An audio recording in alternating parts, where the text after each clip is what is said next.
Mel, Yeah, we have a major announcement to make. go for it.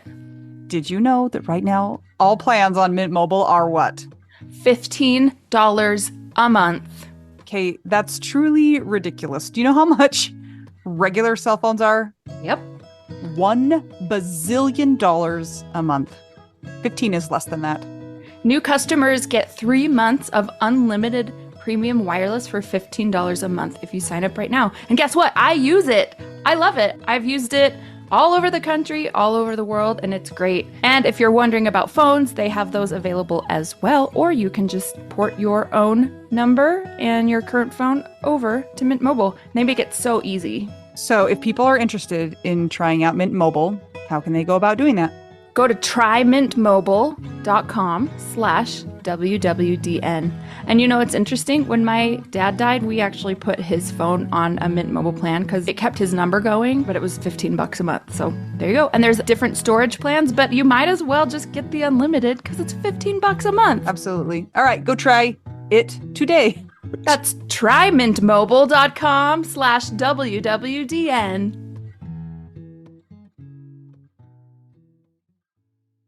All right, here we go, Mel. Here we go. Let's do this. Here we go.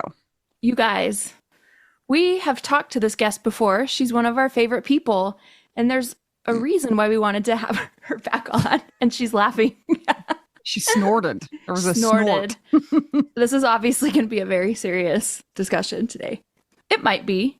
It's a serious topic, but I have some questions because of some things that I've noticed in my grief life or post-death life, and some of my widow friends have had the same kind of situations. Not everybody, but it was enough that I'm like, I think that there might be at least a couple people in the world that might have these same things or want to hear about them. So, special guest who has been here before, will you introduce yourself to us again? Hello, I'm Linda, and I'm a fellow widow. And anything I say is not medical advice. What year were you on even? My goodness. Oh my God, it's been so long. Maybe 2021, I'd guess. I think I was about maybe 2 years out. So Linda, we had Linda as a guest on our podcast on episode 104, which is quite a few episodes ago. And as a quick recap, Linda, in 5 words or less, why did your husband die? I'm going to do that in 2. Pancreatic cancer. Perfect. Thank you. Okay. So if you want to hear Linda's widowhood story, then go back and find that episode. It's called The Art of Grief. While we were interviewing Linda on that episode, one of the things we found out about her is that she is what kind of therapist? Grief therapist, eating disorder therapist, and expressive arts coach. Okay. So those are 2 things that we were interested in, was the eating disorder therapist as well as the grief therapist, because a lot of us have issues with eating after our person dies. So we wanted to bring her back in kind of that capacity after we've heard her story and she's talked a little bit about the art aspect. We wanted to talk a little bit more about the eating aspect today. And before we get into the eating aspect, you did reference the art aspect. And if you have listened to her episode before, she was not aware of the gloriousness of Bob Ross. But we hear that she has now learned who he is. Is this true? That is correct. She went back, she repented, she said 4 Hail Marys and watched Bob Ross, right? I have now met Bob Ross. And what are your thoughts on that? I actually, one of my best widow friends, when in early grief, she would just listen to Bob Ross. Interesting. But not she found watch? it very, very meditative. Yeah. I think maybe watch sometimes, but maybe sometimes just listen. That's very Have you interesting. watched the documentary about him and when he talked about the type of voice he uses and who he is talking to? Wow, I have not. That's my homework from this episode. There's a reason why it's so soothing, and that's all I'm going to say. You're welcome, and also sorry. Go listen. Well, maybe that will help with irritable bowel syndrome. It could. You like that foreshadowing? Before we get started with Linda, we just want to remind you that Linda is not your doctor.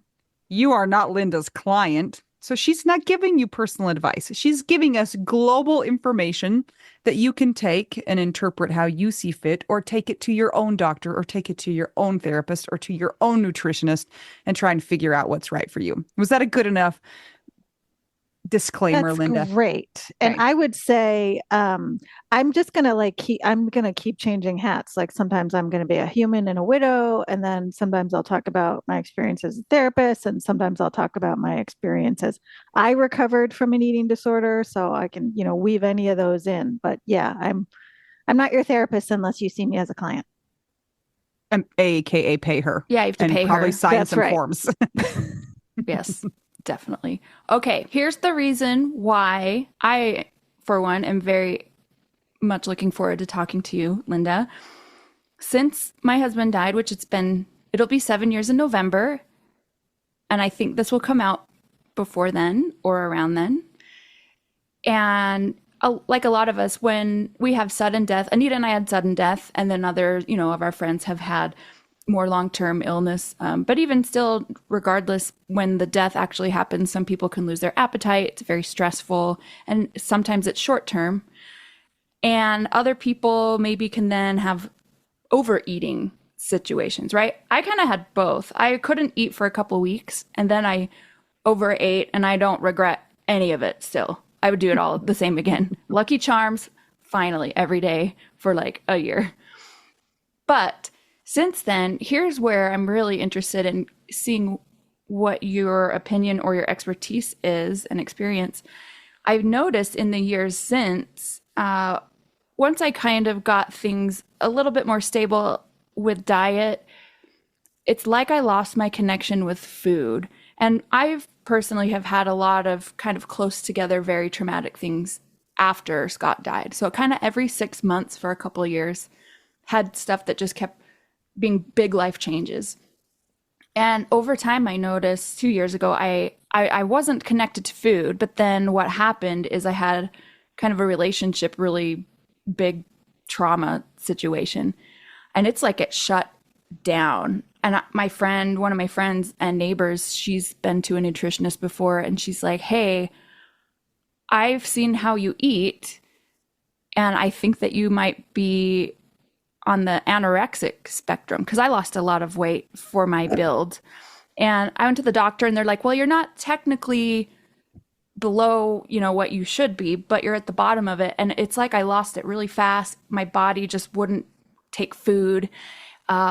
I remember if I had a sandwich, I couldn't eat more than half of it because my body was like, I'm done. And so I was so confused because I'm like, well, I'm eating 3 times a day and I'm full and I don't feel hunger. And I don't think I felt hunger for years, maybe 5 years.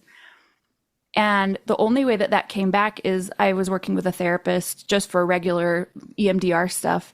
And we were talking about some psychological things and traumas, and how I have ADHD and autism. And we were talking about relaxation techniques to try to get my body into the window of tolerance, right? And I'm like, I'm doing every single thing that every expert has told me to do. And that's where I was like, I'm not choosing this. It's just like my body's like, I'm here. And so she finally said, okay, so what if you just watch a movie or something? And I said, well, it's hard for me to watch movies. I can't sit still. It's hard for me to listen to the music because I'm a musician and I know what all the sounds are and I know who writes the stuff. So it actually winds me up. And she's like, oh, I know you have ADHD. Have you ever been on Adderall? And I said, no. She's like, I'm wondering if that might help. And so we called my doctor, got it prescribed, and it saved my life, I think. The doctor was funny because, normally they say, hey, you might need to take another protein shake with you or something because it causes a decrease in appetite. And I was like, huh, you guys don't even know. Like, I have no appetite and have not for years. Well, it did something in my brain to where it clicked. It helped me a lot. And I felt hunger for the first time in a really long time. And then I was able to kind of gain some more weight. And now I'm more at a more typical weight.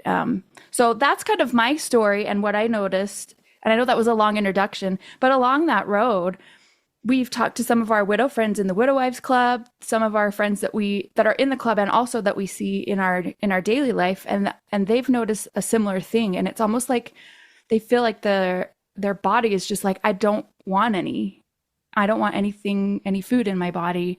My digestion is very slow. And they might have been 2 or 3 years out from the death. So in a time where you would think that, as you're kind of moving forward a little bit, it might be a little better. So long story, that's what brings us here today. And what I was wondering if you could talk to us a little bit about that. So, yeah, I mean, I think it is not uncommon to either lose your appetite or comfort eat or lose your sense of hunger and satiety or have difficulty with digestion during grief. So common. Totally happened to me too.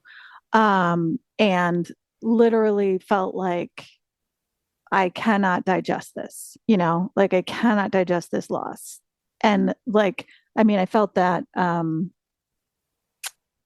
an art therapist, so I was working with the metaphors, right? But also like literally like I would alternate between like, I won't go into graphic details, but constipation or the other end.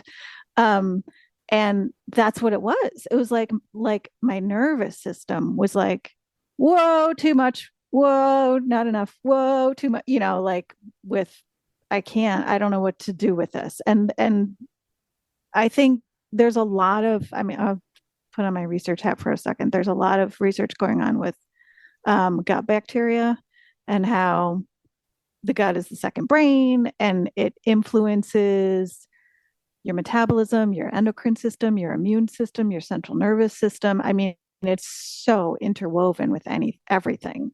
So, I mean, I wish it was talked about more because I think it comes as a shock for people that are grieving. Like, why is my gut so messed up from it? Like, why can't I digest anything? Or why am I never hungry? Or why am I always hungry? So I think it's super common. And then if you add in trauma or depression or a history of an eating disorder, then you have all those layers too, because like those can be symptoms of trauma and depression and an eating disorder. Increased appetite, no appetite, right? Like changes in appetite and hunger and satiety cues. Like those are clues for all of those things too. Because again, all of those affect your nervous system, right? They're so interwoven. Like in the beginning of eating disorder recovery, the tendency is people want to jump into what's called intuitive eating. So they want to go like, I'm just going to eat when I'm hungry and stop when I'm full. And I'm going to learn that and then I'll be done with my recovery at the end. And if you haven't felt hunger and satiety cues for like days, months, years, then it doesn't really work like that. And you kind of have to go into what's called like mechanical eating, or sometimes we call it eating by the clock, which is basically you fake it till you make it, which is basically like you look at with your therapist or with your dietitian or with your treatment team, like, what does normal eating look like? Well, normal eating looks like I have breakfast, but I'm not hungry for breakfast. It doesn't matter. A normal person eats breakfast. Okay, what does a normal person eat for breakfast? A normal person generally eats, Lucky 3 Charms. food groups. Yeah, Lucky Charms. And there are no bad foods. And then, you incorporate that to your best of your ability, right? So like if you're really in a place where you like literally feel like I cannot eat, or the only thing I can eat is Lucky Charms, then you start there and you add Lucky Charms. At least it's something, right? And then you eat another thing in the next 4 to 6 hours. And sometimes with eating disorder recovery, you have to supplement until you can get up to eating actual food. So like meal replacement, like shakes and stuff. Or maybe you like, I know a lot of people that ate smoothies in the beginning of grief, and then like, let's say if you're not getting enough calories, you add nut butter, or you do stuff like that just to like, that's not a good long-term solution, but it's something. And then you get up to where you can sort of like what you're eating sort of kind of resembles like normal eating, where you're eating like for me, I did do a lot of mechanical eating in the beginning of grief. Like, I'm grateful that at that point, let's see, let me calculate. I was, well, I got into eating disorder recovery in 97. So, whatever, do the math there. And then my husband died in 2019. So, I was in recovery for a long time from an eating disorder. And it totally threw me, right? Grief totally threw me. But I was able to fall back on, like, oh, I remember this. I have no appetite. I'm just going to have to like pretend like I'm a normal person and eat breakfast, even though I feel like so nauseous. And I'm going to have to pretend like I'm a normal person and eat lunch. And like for me, I had my things. Like I had like crackers and cheese and fruit, and that totally worked. And I had crackers and cheese and fruit for lunch. And that's okay because that's what I could stomach. So you do stuff like that until you can like hopefully get it back up to, more variety and blah, blah, blah. So I think in the quote unquote normal trajectory of grief, you go through that time period where you don't eat anything. I feel like that's what most people happens to Yeah. most people. At what point in time do you say, you know what? I think that this is a problem because I don't think anybody is going to say, oh, this is a problem in the beginning. They're just going to Right. be like, your husband just died, your spouse just died, your partner just died. Like, of course, you don't want to eat. But when do you have to say, I need help with this? Yeah. Is there a time frame? Is there like something that you might look for in your physical health? Or, I mean, what's happening with your body that should signal us to say, uh-oh. I mean, like with grief, it's like, prolonged grief disorder happens like if it continues after a year, right? I would say like with eating disorders and disordered eating, it's such a gray line like between the two of those. I think the main marker is like, is it interfering in functioning? So like, is it interfering in your relationships? Is it interfering in your capacity to work or go to school or parent? Is it interfering? Do you have other medical problems appearing as a result of this? You know? Hmm. So, like, here's a fun fact 20 that I just looked up 25% of people living with PTSD meet criteria for IBS. Oh, yeah. So, there you go. There's the link between trauma and the gut being the second brain. I remember I actually had a client see a what is it, a gastroenterologist? Enterologist and Gastroenterologist? yeah. Yeah, the colon person. Yeah. And she had IBS and she had an eating disorder, right? And so we had to sort of differentiate what's what, right? So the colon doctor, because I can't pronounce that word well, GI doctor. the GI doctor was talking about how what happens in IBS is there's something that triggers the original symptom, like trauma, right? Let's say. Or maybe like here's the tricky part with eating disorders. Let's say because she was a recovering bulimic and she had abused laxatives. So that's obviously not very helpful for your colon. So we had that, but this had been like a long time ago. She was in recovery now. And the GI doctor was like, what happens is the colon has this trauma response then, and it gets super sensitive to the trauma triggers. And then it does this like fight or flight. Our nervous system has fight or flight. The colon starts doing that, right? It either like grasps on and it gets like constipated, or it totally like releases everything and has diarrhea. And it has a hard time, like it gets really hypervigilant, and it has a hard time staying in what Mel was talking about, that window of tolerance. And so it's like, well, is it the trauma, or is it like physical? Is it the IBS, or is it the trauma? Well, it's like, well, yes. And so like what's the treatment? Well, a lot of it is around um regulating your nervous system. I mean, I'm sure there's things you could do medically. That's out of my, wheelhouse, but for IBS. But what I would say is working with your nervous system is really, really key. And if your symptoms are back to the question about like, well, when to seek help, if your symptoms are like, I'm having really bad IBS, or I've lost a lot of weight, or, if people are commenting on that, that's always a clue. And it's kind of sensitive because we live in this culture where people comment on your bodies and weight stigma and like there are no bad body sizes and fat phobia and all that. But that could be a cue. If there's a dramatic increase in weight or decrease in weight, then that could be a cue that there's a problem too. That's so funny that you bring this up because I know that so many people have gotten this comment and you lose weight when you don't eat and people are like, you look so great. Right. Like in grief, you get these reinforcing the grief diet comments about how good you look because you just didn't eat for, 2 or 3 months. And it's kind of like, it's a little bit of a mind whack. It's so effed up. You're like, oh, okay.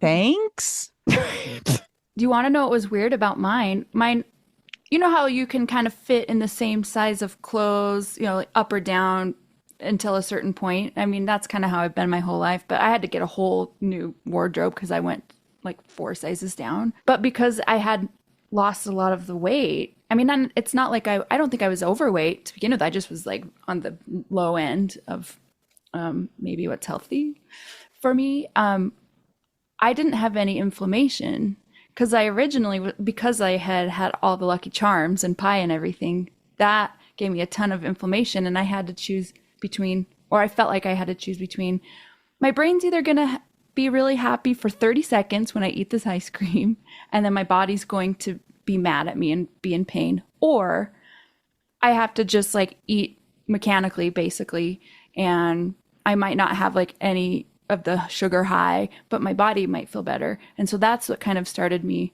on the road to just eating mechanically. But it was interesting because that's also around the time I started skating, like skateboarding and stuff. And because I lost the weight, I didn't have like inflammation in my joints or my body or anything. And so I was like, well, people are saying you look super skinny. Are you okay?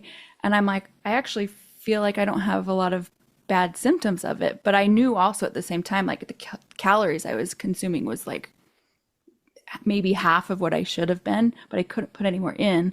So that was a little bit difficult. Yeah, it's so interesting to, that whole piece about people commenting on your body size and then feels really incongruent with how you feel. Yeah, there's so many places to go with that. Because sometimes, like with anorexia, like you could get kind of a high from restricting. It's nice to feel complimented. Like it feels good when people are saying nice things about you, even though it comes from like not a good, healthy place. It's kind of it can be reinforcing. Yeah, and fitting in clothes that teenagers fit into. I know. And then it's like, and then we have to go into this whole effed up place of like diet culture and what our culture says about like how you've arrived if you're thin. Like you have arrived. Where have you arrived? You belong, you're beautiful, you're confident, you won't die, you're worthy. Yeah. You whatever. I have a question about the opposite of what we were just talking about too, because I know for a lot of people, you go one direction and then you boomerang the other direction because after you've lost your appetite, then the only thing that makes you feel happy in life is Oreos and Lucky Charms and stuff in your face. So any info, good tips, help for that? Well, I mean, I think every Janine Roth says the fourth law of physics is every diet has an equal and opposite binge. So, I mean, I think that is inevitable, right? Because if you've been depriving you haven't had cookies in 2 years, then you're going to have 72 cookies, like, per serving. Wait, is that too many or too few? I'm not clear on which end that is. I think for a lot of people, and I'm not saying this to say don't get support. I think support is really important. And I think for a lot of people, there's sort of a natural pendulum and it goes back, it swings one direction and the other, and it eventually ends up in the middle. I think if you restrict, you are going to overeat and binge because you've been so deprived. So then you're going to go over there and eat 72 Oreos, and then you're going to feel sick, and then you'll find your way back into having a normal serving size of 12. Remember when we Um, said she was not giving advice? So, in your experience, as you said you wear three hats, do you have a lot of people that overlap with grief and with eating disorder?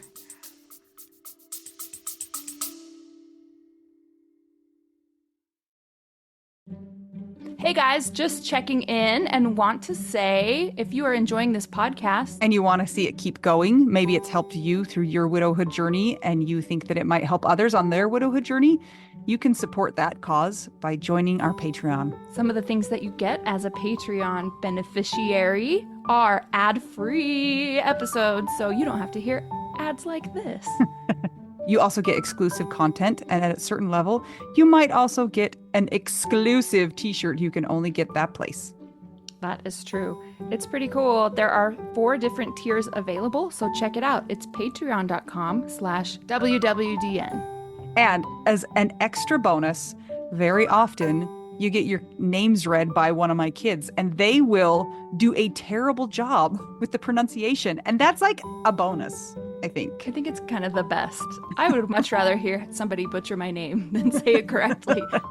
A child butcher it than an adult do it correctly. Yep. So go to patreon.com/WWDN to keep our podcast going and support the widowed cause. Yes! Thanks, guys! Back to our regularly scheduled program.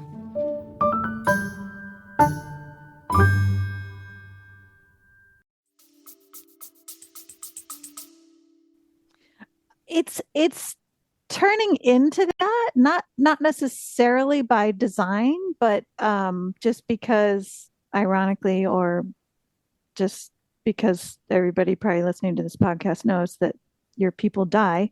And so, some people that I work with that have eating disorders have had people die. So now they're working with grief too.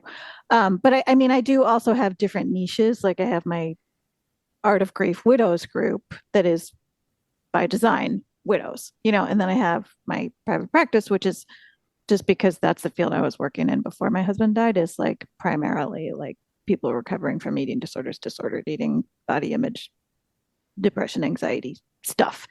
So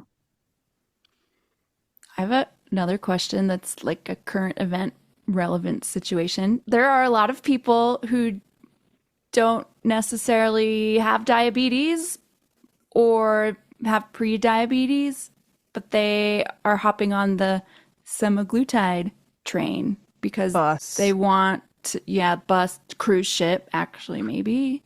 So that's like Ozempic, Wegovy, other names, and then some people order them from somewhere else.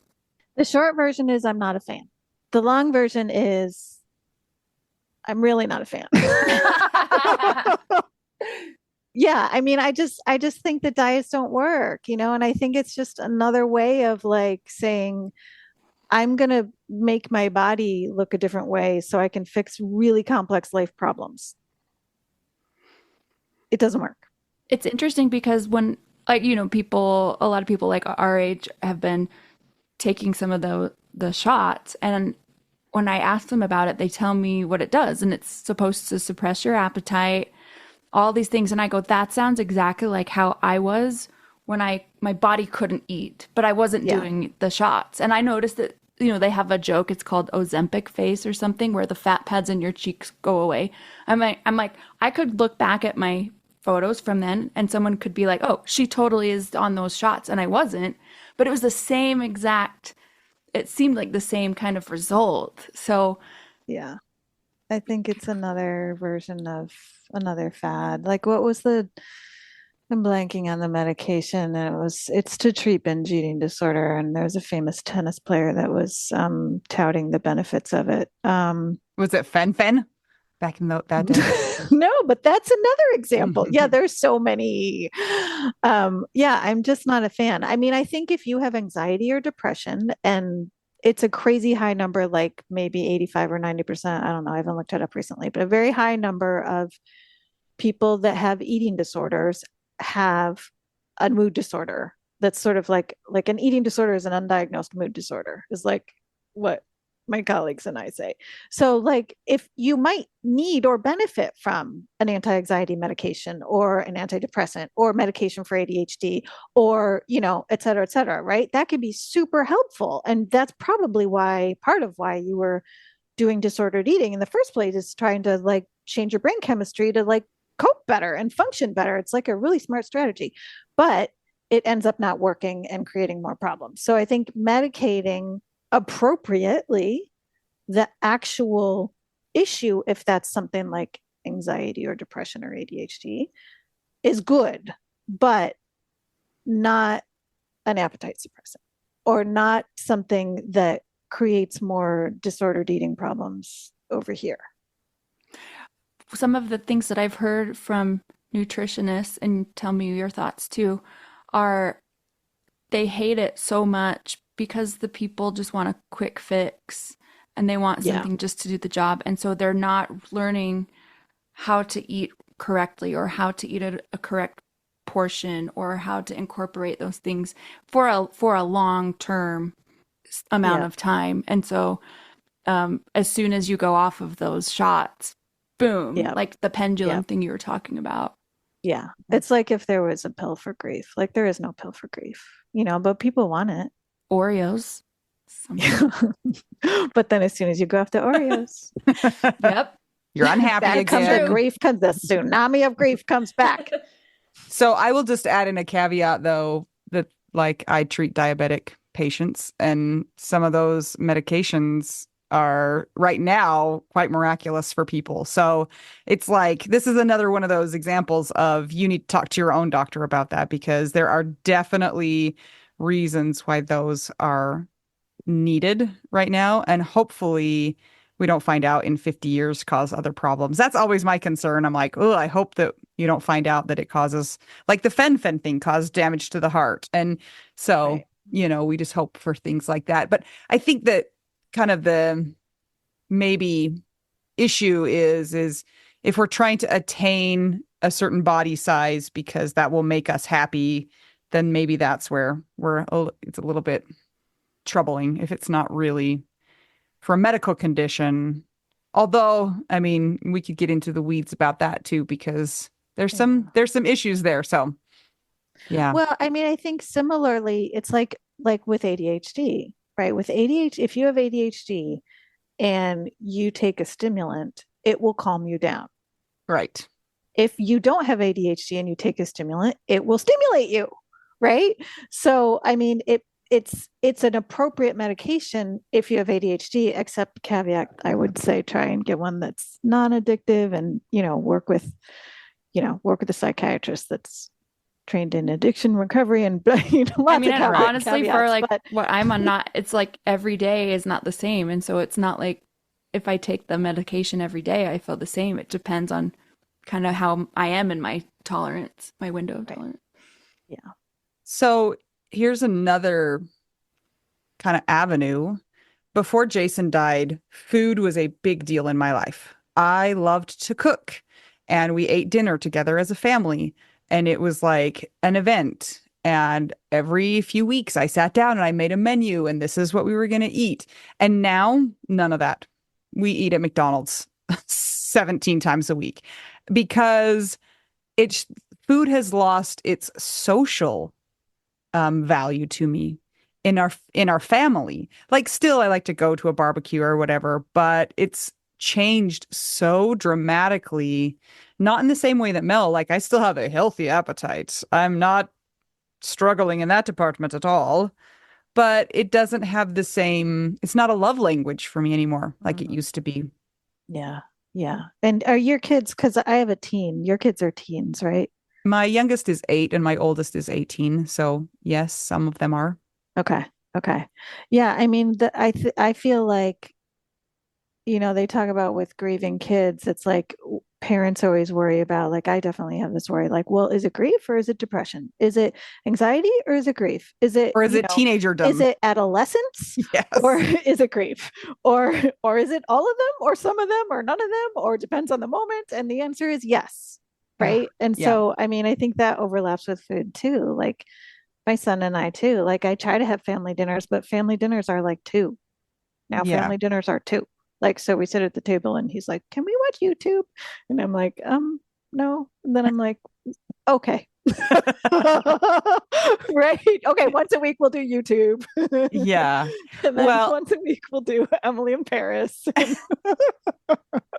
it's also just hard because like Jason used to be like, "Oh, this is so, you tried a new recipe. This is fun. This is Yeah. delicious." And my kids are like, "I hate all of this. Why are you torturing me with these Yeah. tomatoes, or Yes. whatever?" I'm like, none of you deserve Anita, anything. did you tomatoes? Oh, I have some tomato haters. Yeah. My problem is that none of my kids are on the same page either. Like this one hates avocados, this one likes avocados, this one likes onions, that one doesn't like onions. So it'd just be better if they could get on the same page. But anyway, the point of that is it's not so much of volume or quantity, it's kind Yeah. of the more Yeah. not nutritional value, it's more the social aspect of it, or you Yeah. know, the Yeah. love that comes along with it, or how it Yeah. builds us, brings us together as a family, or it has no place in our family anymore, which is real weird for me. Yeah. Yeah. I mean, yeah. I think for me, there's sort of like there's always the ideal and then the real, like the ideally, like we still have family dinners at the table every night and I make something homemade and everybody eats it and we say a prayer and then we say our roses and thorns for the day and we say all of our growth opportunities that we have completed. And then, and like we have those occasionally, but a lot of the time we watch, like Veritasium on YouTube. I need to get What your is And that? YouTube recommendations. yeah, I mean, it's like, it's one of the things where I'm like, okay, that's fine. I'm okay with You that. can do It's like that. an engineering guy. It's What an about engineering guy. what about Skibbity Toilet? We talked about that a couple weeks ago with one Oh of our my gosh, friends. I do not know that, but that sounds very Gen Alpha. Is that Gen Alpha? Ask, Skibbity. ask, ask your son Skibbity. about it, and that's your Skibbity second. toilet. I feel Okay, like I'm writing that down. That's we help you very with pop culture and you help us with actual things. Skibbity toilet. Is She's that suboptimal or is I that's I like my new Gen Alpha term? Is that optimal or suboptimal? I don't know how to rate it. Does that have pizzazz raz? It, it depends on who you ask. I'm so confused right now. It's terrible, is what it is. Okay. It's chuggy. It's super chuggy and I don't know any of these terms. Okay. Worry. belongs in Ohio. Yeah, my kids Okay. would be so. I'm being so cringe right now, just so you know. But I think there is like a reality of like the fabric of your family will never be the same, and like there's ways to work with that. Like we have this tiny little chair on our kitchen table that my son and I made with his like adopted grandpa that's a neighbor that does woodworking.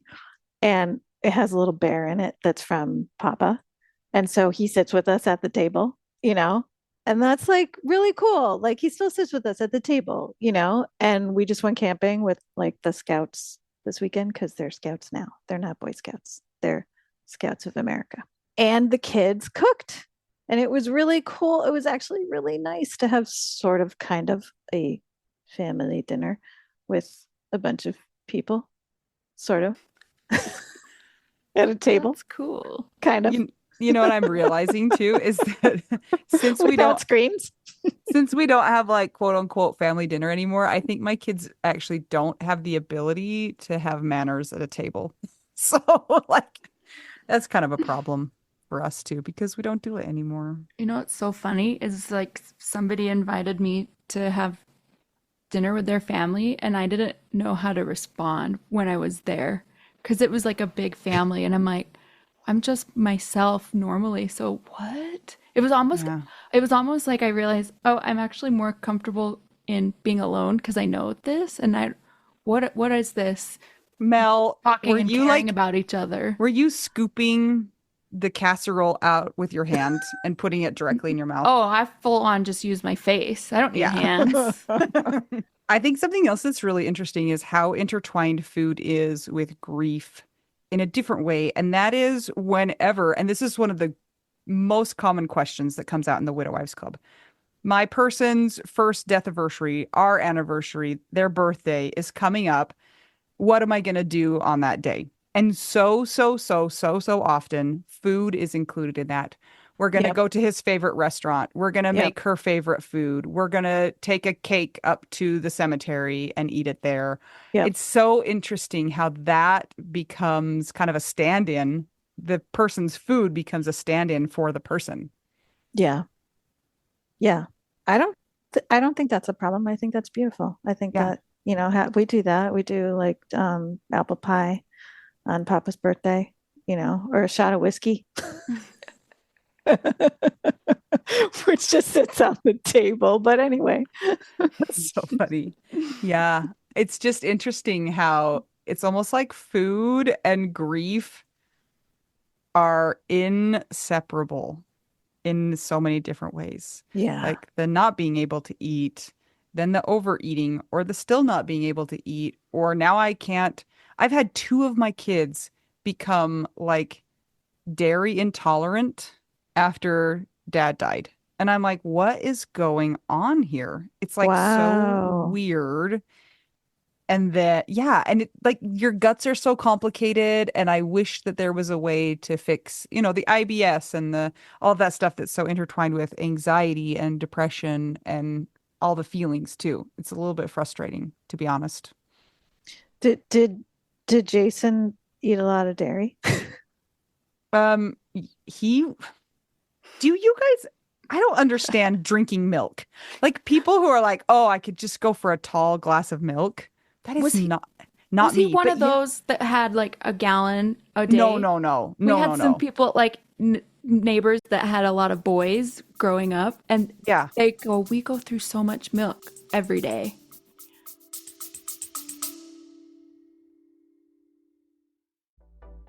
Anita, I hear we have a store.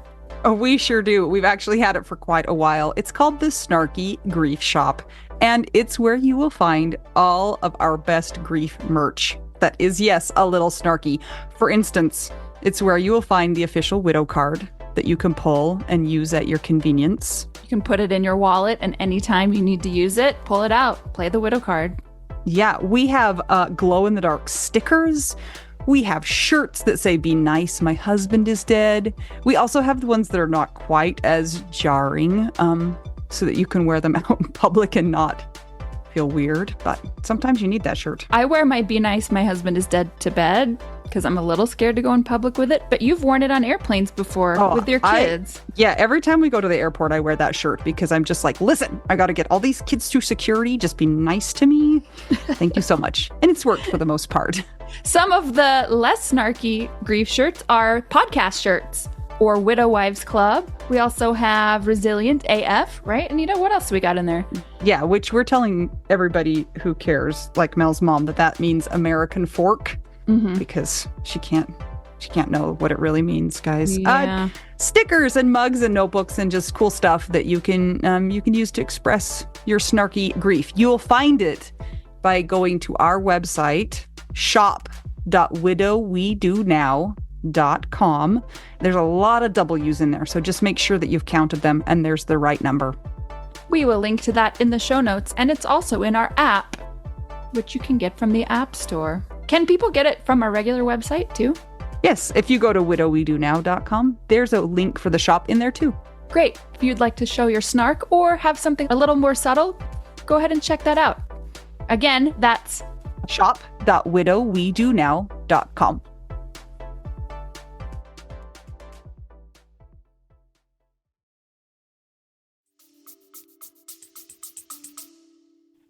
We were like we weren't too much milk, but Jason would be like, yeah, I'm going to have a cup of milk. And I'm like, okay, I could maybe do chocolate milk, but not just like, I don't think milk is satisfying It's not like in a any symbolic way. thing. It wasn't No. a symbolic thing for your kids that then they couldn't like No. digest that part of, their No. dad not being there. But Yeah, I really do think it was grief like related. I don't know. Maybe I I'm wouldn't be crazy. surprised. There's so many strong connections with grief, trauma, blah blah blah. I mean, I'm trying to think of a less pathologizing way to put that, because I think it's like a normal kind of normative response to like have your whole system change after your person dies. Like, I think it just does. I have, And you can survive in the world without dairy. Like, oh that's yeah. okay. It's hard Yeah. though. It's hard because everything that we eat is like cheese plus a Oh, yeah. You're carbohydrate. like, yeah, you're not in the Bay Area. Yeah. Okay. Yeah. Yeah. And no 8-year-old wants nachos with Cashew cashew cheese. cheese. Like, let's be honest about that. Do you have any like great tips for helping your gut to get back to doing its job Uh, correctly? I Is wish. it I too I don't mean, I know. think complex? what I would say as a therapist and also a fellow sensitive human that has had IBS myself is like I mean, it's all the stuff that's like the long trajectory of eating disorder recovery and grief, which is like get enough sleep, do things to calm your nervous system, like tapping and meditation and regular exercise in moderation, not too much, not too little. Fresh air and sunshine, and make sure you're not deficient in any vitamins, and then like eat a variety of foods. And, it's all just like stuff we all know, but is like also support, like our attachment systems are just so like they just so affect us on so many levels. I think it is helpful just to know that whatever's going on with your bowels Yeah. is like you're not alone. Yeah. And I would say probably almost every person who has been in the grief game has experienced some sort of weirdness in that area, whether short term or long term. So just know that, I Grief takes guess. a lifetime to digest. So I'm noticing we're joking around about Oreos and Lucky Charms, and I feel like I need to say something about the symbolism of food and practicing food neutrality. There are no good or bad foods, while also not minimizing the emotional distress and or potential medical complications of disordered eating, bulimia, or binge eating. So let's take Lucky Charms, for example. So Lucky Charms, even the name suggests the promise of something magical, and it might appeal to the part of us that wants to wave a magic wand and be in a world where a lucky leprechaun spreads magic and mischief and rainbows and unicorns. And I think this is actually a normal part of grief, this longing for a world without suffering, where maybe our loved one comes back to visit, or we go back and do or say something to change the course of events that happened, and or our loved one lives on, or at the very least we get to time travel to another dimension and throw around some rainbows together. And this is reality. We also live in a world where they're not coming back. And this reality takes a long time to digest. Back to the Lucky Charms. I think it's important not to pathologize the part of us that wants and likes fun food or kid food, especially because we live in a diet culture that makes food a moral issue and says you're bad if you eat Oreos and good if you eat carrots. And especially with grief, we need fun in our lives, and carrots are not really that fun. Especially when learning to carry the heavy weight of grief. However, if you binge, then you also have a pile of Lucky Charm, Rainbow, Unicorn, Oreo, shame poop piled on top of the grief. So, what to do? Well, caveat, as Anita said, this podcast is not therapy, and we're not going to solve all your grief and disordered eating in 40 to 60 minutes. But here are some bites to try. First of all, just remembering there are no bad foods. Food is not a moral issue. You're not good or bad. Depending on what food you eat, all foods fit, everything in moderation. Maybe alternate Lucky Charms with eggs and toast, or have 2 bowls instead of 10. And add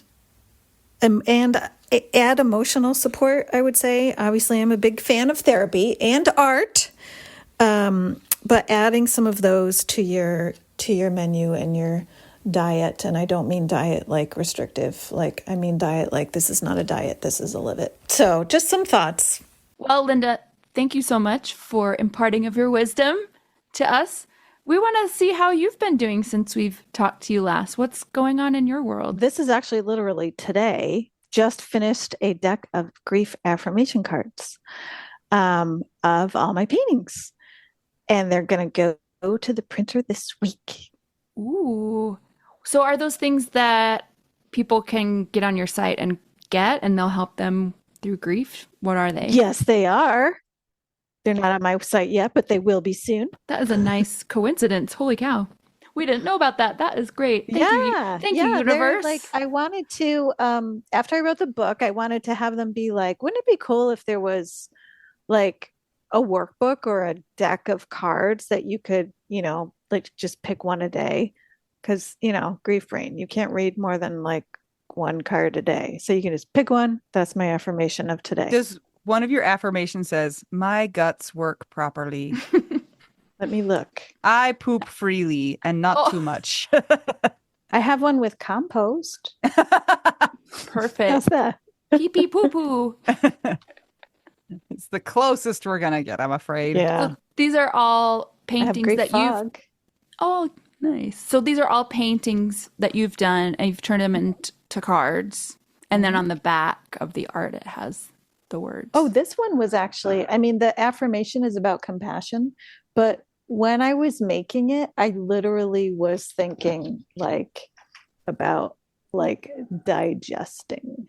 What else is happening, Linda? I know you've got your classes that you do. Do you have any, you want to tell us a little bit more about those or any new things that are coming up? The next Art of Grief is starting soon. It's starting, it was going to start in early, it was going to start in October, but I changed it because how are the holidays for grievers? Not the best. Bad, the worst. They suck. Yeah. So I'm now starting it the week before Thanksgiving. Okay. And they will go through the holidays and through January. So if you need support during the winter season, this is a good time to do that. And we do all kinds of art, and you don't have to have any previous art experience. It's not about the art. And I send you an art supply box, and we hang out together every Friday and Online. make something online. Nice. Well, Very we make cool. something in real life, and we Yeah. hang out online. Very cool. Well, I think that sounds like something that is very lovely and helpful for such a sucky time. So those of you who are interested, please check out Linda's offerings. And we'll, of course, link to her site in the show notes where you can get more information. Yeah, Mel, I don't even know. How do we deal with this when we've already asked them about their cheese preferences and then they're back on the podcast? Like, Well, there what? could be like seasonal cheese. What's your favorite fall I'd time say, like, cheese? has your cheese preference changed? Yes. Or stayed the same? Does your cheese preference change depending on where you are with your IBS? Yeah, that's what I was gonna say. Has your IBS changed? Your cheese Your preference? cheese preference. Wait. Linda has a new improved rating system for grief, right, Linda? I do. You want to go through this? Yeah, Yes. you need to tell us what it is. All right. Okay. So I have been grief nerding on different grief theories. Right. And so I would love to get your rating on these different grief theories. Okay, hold on. I'm going to read you my cheese scale. We are going to rate these grief theories on a 1 to 5 cheese rating scale. Number 1, This sucks. Don't eat this cheese. Bad mold in there. Number 2, it's good but needs improvement. American cheese slice. Number 3, average, performing at grade level. This is like your grocery store cheese, Pretty good. Yeah. Like maybe a cheddar. 4, above average, very good cheese for a holiday grief party. Expensive brie. Unless you don't like brie. 5, so good. This cheese is from widows in France, and they made it while eating chocolate and drinking wine, and you can tell. Okay, ready? Yep. Ready? Okay. Yep. Grief theory number 1. Grief work developed by Freud in 1917. Death is a fact of life, and grief work includes emotionally withdrawing or cutting ties with the deceased. Oh, Whoa. Right? That's a Nice, stinky, not bad, real. moldy cheese. 1. Yeah, that's a 1. 1. 0. No Okay. cheese. Number 2, the 5, now 6 stages of grief developed by Kubler-Ross in 1969 and David Kessler in 2020 when he added the 6 stage of grief. So denial, anger, bargaining, depression, acceptance, and now making meaning. Okay. So we hate these. Yeah. We know that. However, they do have, I think that they're not as bad as the Freud ones you just did, because there is some information in there that is useful information, like as a descriptive, some things you might experience. So I'm going to give them American cheese slices too. Yeah. I vote for that as well. Agree. Okay. 2, Agreed. maybe, Agreed. maybe even a 3 because I really like David Kessler as a human. Are you friends? I'm not. I wish I Well, was. Could you work on that? Okay. Thanks. I'm just kind of a fan. I do think that David Kessler is doing a good job kind of trying to not update it, but kind of trying to bring it out of where it was and make it more useful now. So, Yeah. Yeah. And it's Yeah. so interesting to know how that grief theory came to be and how, she was interviewing people that were dying, yeah. not Right. people who are It going to be was- surviving. Exactly. It wasn't even developed for like the survivors. Yeah. And it's not evidence-based and yeah, blah, blah, blah. So it's like 1 on that level, but 2 to 3 because David Kessler's a really cool human and he's grieved lots of people in his life. So he's very humble. And also Kubler-Ross, like that was cool that she even did that, because that was not something that was happening back in that day. So, Yeah. okay. It's scary. True. To ask Good point. people Good how point. if they're dying, how they're feeling. That's Yeah. scary. Yeah. Okay. Okay, we're going in chronological order. So next, task-based theory by Worden in 1991. There are 4 tasks of mourning. Number 1, accept the reality of the loss. Number 2, work through the pain of grief. Number 3, adjust to an environment in which the deceased is missing. Don't you love it when they call them the Yeah. deceased? The decedents. And number 4, finding a new form of connection to the deceased and moving on with life. That sounds like it's got some reasonable things in there. I'm not It's hating logical. Very logical. it. Yeah. Yeah. I think we can give that a 3, 4, 3.5, 3.7. 3.8, 5, 9, 6, 2, 5, 4. At or above grade level. Yeah, I think so. Agreed. Yep. Better than American. Maybe a good cheddar. Definitely better than Freud. Definitely. Okay. Next, continuing bonds, Klaus, Silverman, and Nickman in 1966. And they said attachments to the deceased are maintained rather than relinquished, and it is normal for the bereaved to continue their bond with the deceased. Yeah. Agreed.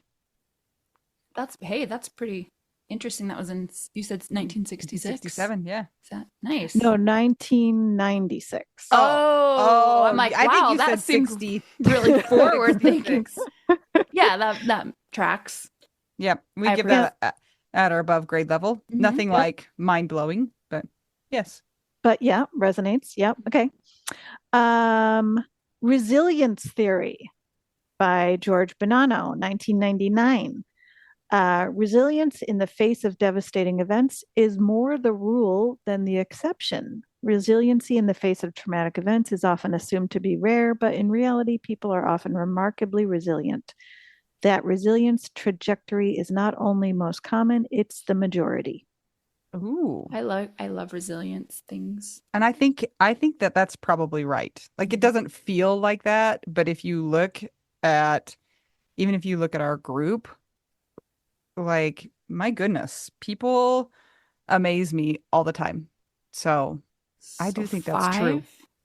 Would you put it in a 5? The widow's making wine and cheese and chocolate. I don't want to give it a 5 because I think some people might be like, Nothing should have a 5. yeah, well, I don't It's know. not made in France Yeah, I Oh, just because feel not like, everybody does post traumatic growth. That's true. yeah, and some people might find that like kind of to assume that you're going to be okay is, I don't know, almost hurtful feeling. Well, if So, I heard that at the beginning of it, I would punch it in the face because I remember right. I'm like, I know I'm gonna be okay, whatever that means, but I don't know how. But don't tell me that I hate you. People Yeah. go away. Yeah. But then it ends up happening if you Yeah. grow. So, Yeah. Agreed. Yeah. so I don't know. Okay. So maybe 4. Okay. Okay, 2 more. Dual processing model of grief, Strobe and Schutt, 19, I hope I'm pronouncing that right, SCHUT, 1999. Healthy grieving means engaging in a dynamic process, oscillating between loss oriented and restoration oriented coping. So basically, um, going back and forth between confronting the loss and avoiding the loss. So, like, totally normalizes, I'm having a post traumatic growth day. Never mind, I'm binging on Netflix. I Yeah. remember when we first learned about that, Anita. Do you? I do too. Yeah. When David Kelly told us about Yeah, it. and it Yeah. resonated with us at the time. Yeah. And it's bouncing between the two things. And it's like sometimes you can run away from grief and not want to be experiencing. And sometimes you want to dive like head first and just be so griefy and in the cave. And yeah, I like this one. I think it's the closest one that I know of that gets to a 5. So 4.3. it's like a 4 point. performance review when your boss is like, we can't give anybody 5s. It's 9 out of 10 dentists. It will never be 10 out of 10. Corporate says we can't. Yeah. Corporate widowhood, big widowhood says no. Okay, we got one left. Let's see if it's the Simone Biles or not All right. Okay. of the cheese grief scale. Making Meaning by Niemeyer in 2010. Meaning reconstruction is the central process faced by bereaved individuals. This is accomplished through the use of narratives or life stories. When death of a loved one occurs, a person needs to redefine the self and relearn ways to engage with the world without the deceased. I mean, it's that's kind of exactly what it is. yeah, it just sounds like, oh yeah, of course. Yes. Right? Like, where's the theory? Like, Yeah. that's just like, That's thanks true. for like Like, narrating. Freud, why actual didn't you reality. figure that out in 1917? Niemeyer? I mean, Well, because Freud thought like we had to remove our uteruses. that rating scale, I don't want to give it a higher one than the dual processing because I feel like the dual processing actually was like, oh, there's a new concept. What But- if you could mix them together so it's almost like you have nachos with dual processing? Queso. It's And like that a late, queso sauce. what's the other one called? Making Meaning? Because With nachos dual processing while you watch Netflix and then bounce back into Yeah. post-traumatic growth with George Bonanno. yeah, Yeah. exactly. That's like my bathtub nachos. I approve. Gonna mix them together. Did we do it right? Did we do a good I job? love it. Yeah. I've been wanting to do cheese rating scale on grief theories. Thank you. That was You're awesome. so Thanks for doing that.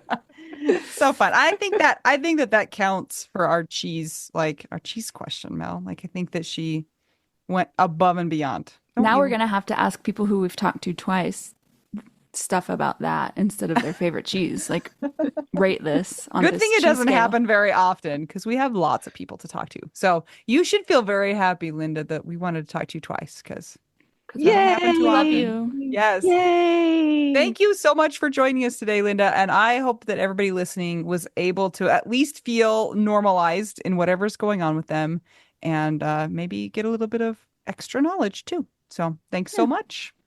If you want to keep the podcast going, you check out our Patreon. It's patreon.com/WWDN. If you'd like to buy us tacos, go to buymeacoffee.com/widowwedonoww. And as always, a nice rating and review helps us with the algorithms and all of that nonsense. And until we get to talk to you again, I'm Anita. I'm Mel. I'm Linda. And we are just two young widows and one widow who is the creator of the cheese scale of grief theories, trademark. And we are all just trying to figure out, widow, We do now.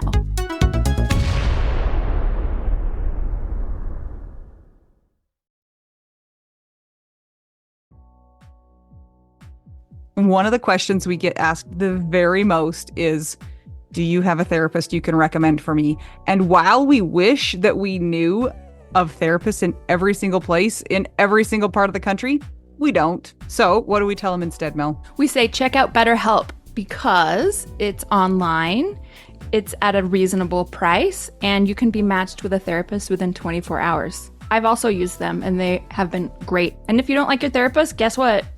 Click, and get a new one.